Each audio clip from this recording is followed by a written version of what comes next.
Hey, Miss Bright. Thanks for coming in today. My name's Stacy, and I'm going to be the one that's performing your sleep study tomorrow night when you get here. I'm glad you could come in today.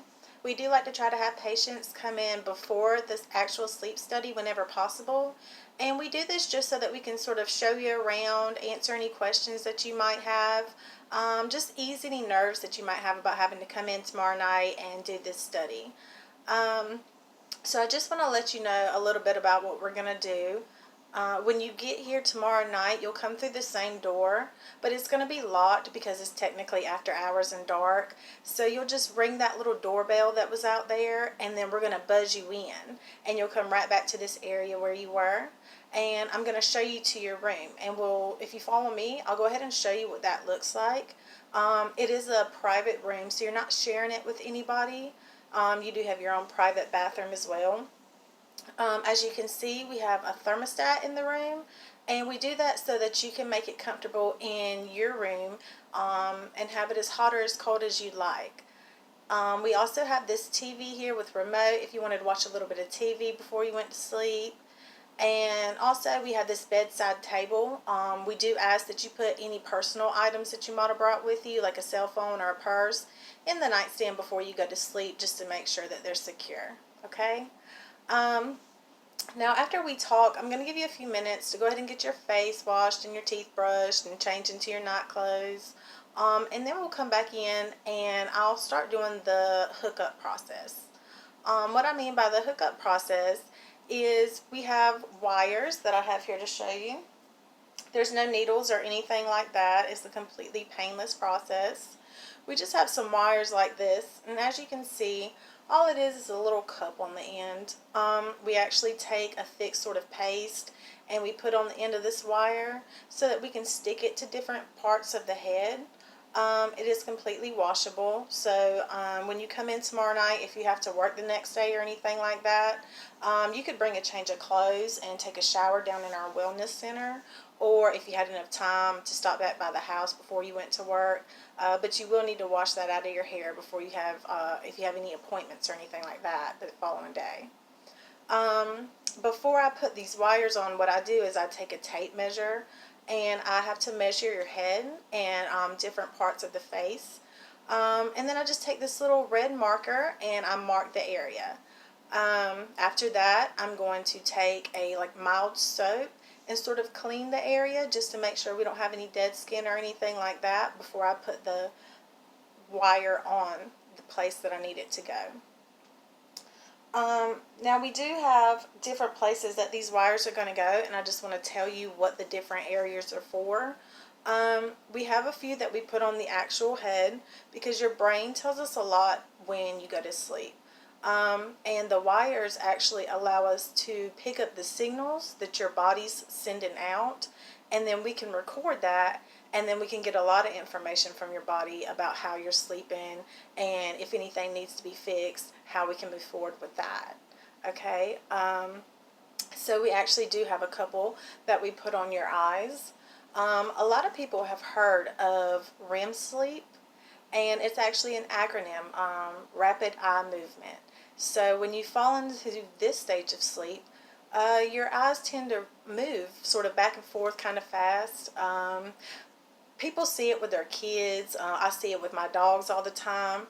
And they'll be asleep, and then you'll just look at them, and they're sort of twitching, and you see their eyes going crazy. And we just say they're dreaming, but they're actually in that stage of REM sleep.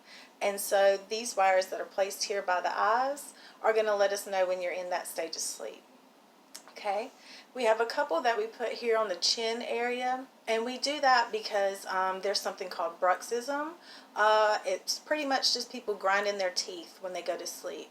A lot of people don't know that they do it. They can just wake up in the morning with a bad headache, and so that's something that we can monitor for and make sure that's not going on with you. All right.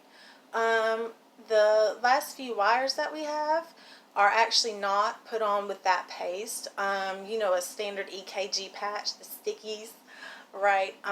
We put 2 of those on each leg, the lower area of the leg, and we attach a wire to it.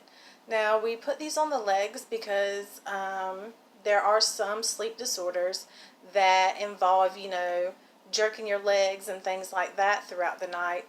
And no one's going to get a good night's sleep like that. If you can just imagine, people tossing and turning throughout their sleep, they're going to wake up throughout the night, probably more than once, and they're going to feel tired the next day. And it scans for things like restless leg syndrome, which is something a lot of people have heard, and that can also really affect your sleep. It happens to most people later on in the evening, and this will be able to tell us if that's going on as well.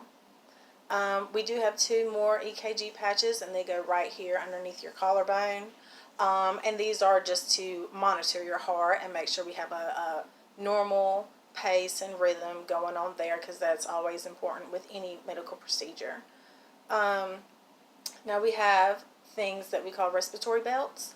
We have 2 of these. They look sort of like straps, but we're not strapping you down to anything, so don't worry. What they do is they're just going to go completely around you. One's going to go here around the chest area. One's going to go right here underneath the chest area at the abdominal area. And what this does is it allows us to see when your chest and abdomen rise and fall when you breathe.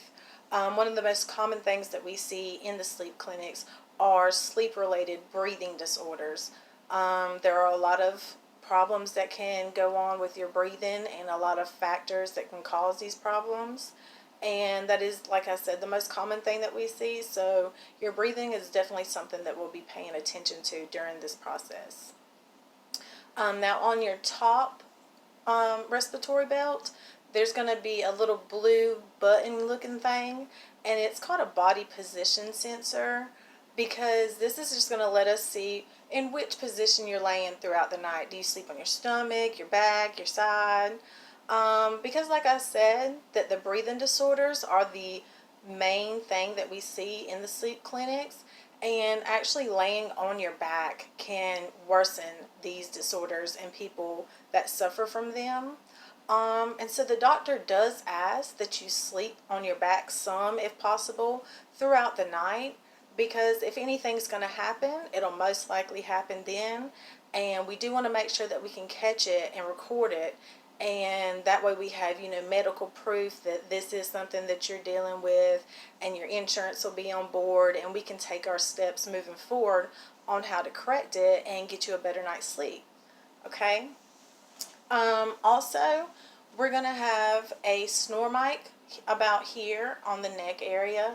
It's exactly what it sounds like. It just picks up on any snoring or anything that might be going on. And then we also have something called a thermistor. It's a lot like if you've ever seen anybody getting supplemental oxygen. The nasal cannula just goes in your nose and around your ears. And this is another way for us to pick up on your breathing.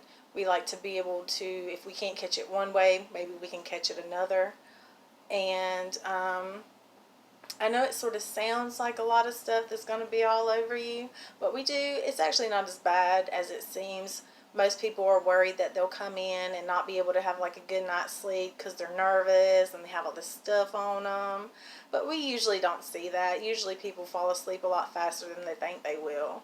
Now, because you are plugged in to our computers after all these wires are on you, if you need to use the bathroom or anything, you'll just have to call me, and I'll come in here and I'll unplug you from our head box and help you go to the bathroom. And the way that you'll call me is, if you saw up here, we actually do have a video camera in here.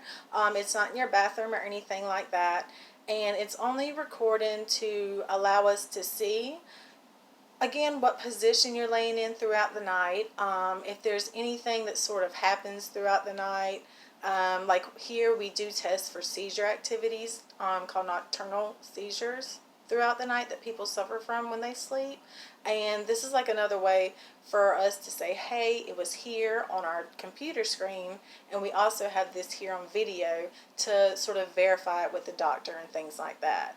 Now the camera does have a two-way audio, and so if all you have to do is speak out in a normal voice, and I'll be able to hear you, and then you'll be able to hear me as well. Actually, after I get you hooked up and I step out of the room, the first thing that we're going to do is something that we call BioCals, And this is pretty much just like a quick couple of tests and things that I asked you to do to make sure that all the wires that I have are hooked up and they're getting a good signal. Okay?